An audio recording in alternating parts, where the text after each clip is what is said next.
గ్రామీణ ప్రాంతాల్లో మిమ్మల్ని అందరినీ ఒకటే కోరుతున్నాను, ఏదైతే ఇంత మునిపి వేస్ట్ కాంపోస్ట్ కింద కొన్ని సెంటర్లు పెట్టాం. ఇక్కడి నుంచి ప్రతి ఒక్క ఇంటి దగ్గర చెత్త కలెక్ట్ చేయాల్సిన అవసరం ఉంది. అందులో నుంచి ప్రోడక్ట్స్ అన్ని సెగ్రిగేట్ చేయాలి. ఏది కూడా వేస్ట్ కాదు, అన్ని రీసైక్లింగ్ ఉపయోగపడతాయి. ఈ రోజు ప్లాస్టిక్ ని మళ్ళా ప్లాస్టిక్ గాని ఇప్పుడే ఒక ఎగ్జిబిషన్ పెట్టారు. అనేక వస్తువులు తయారు చేస్తున్నారు. ఒక పక్క మన వరి నుంచి కూడా ఏదైతే వేస్ట్ ఉందో గడ్డితో కూడా కరెంట్ ఉత్పత్తి చేయడం, లేకుంటే బయోఫ్యూయల్ తయారు చేయడం అవకాశాలు ఉన్నాయి. ఈ విధంగా ఏదైనా పెంకులుంటే సీసం ఉంటే మళ్ళా రీసైక్లింగ్ ఉపయోగించుకుంటాం.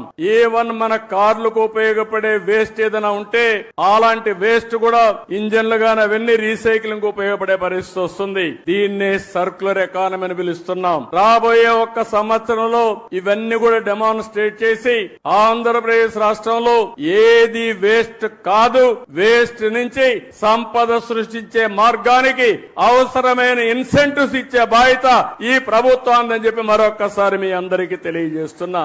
ఎందుకు నేను ఈ మాట వాడుతున్నానంటే ఇది ఎవ్వరికి అనుకుంటూనే ఉన్నాం, శ్రద్ధ పెట్టడం లేదు, ప్రభుత్వాలు పాలసీలు తేవడం లేదు, మీరు కూడా పట్టించుకోకుండా మన అనారోగ్యానికి మనమే కారణం అవుతున్నాం.